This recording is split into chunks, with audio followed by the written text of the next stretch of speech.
ശ്രീ പരബ്രഹ്മം കാളകെട്ട് സമിതി ഓഫീസ് ഉദ്ഘാടനം ചെയ്തു. ഓച്ചിറ, പ്രയാർവടക്ക്, പറയണത്തുമുക്ക് കേന്ദ്രീകരിച്ച് പ്രവർത്തിക്കുന്ന കാളകെട്ട് സമിതി സ്വന്തമായി നന്ദികേശന്മാരെ നിർമ്മിച്ച് ഓച്ചിറ പരബ്രഹ്മ ക്ഷേത്രത്തിൽ സമർപ്പിക്കുന്നതിന്റെ ഭാഗമായാണ് കമ്മിറ്റി ഓഫീസ് ആരംഭിച്ചത്.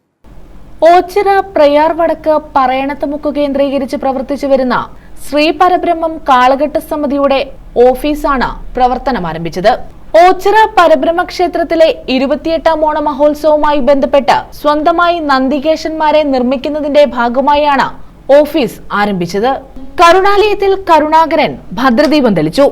ചടങ്ങിൽ സമിതി സെക്രട്ടറി സനു, പ്രസിഡന്റ് അനീഷ്, കലേഷ്, കുമാർ, സന്തോഷ്, സനൽ, ദിലീപ്, നന്ദു, പൊന്നുണ്ണി, അമീർ, അനിൽ നാഗമഠം, ഭാർഗവൻ, രഘു എന്നിവർ പങ്കെടുത്തു. വാടകയ്ക്കെടുക്കുന്ന നന്ദികേശന്മാരെയാണ് പരബ്രഹ്മ സന്നിധിയിലേക്ക് ആനയിച്ചുകൊണ്ടിരുന്നത്. എന്നാൽ കഴിഞ്ഞ കുറച്ച് നാളുകളായി പ്രദേശവാസികളിൽ നിന്നും കമ്മിറ്റിയിൽ നിന്നും സ്വന്തമായി ഒരു ജോഡി നന്ദികേശന്മാരെ നമുക്ക് വേണമെന്നുള്ള ഒരു ആവശ്യം ഉയർന്നിരുന്നു. അതിന്റെ അടിസ്ഥാനത്തിൽ പ്രദേശവാസികളും കമ്മിറ്റി അംഗങ്ങളും കൂടിയെടുത്ത ഒരു തീരുമാനത്തിൽ സ്വന്തമായി ഒരു ജോഡി നന്ദികേശന്മാരെ പരബ്രഹ്മ സന്നിധിയിലേക്ക് ആനയിക്കാൻ നമ്മൾ തീരുമാനിച്ചിരിക്കുകയാണ്.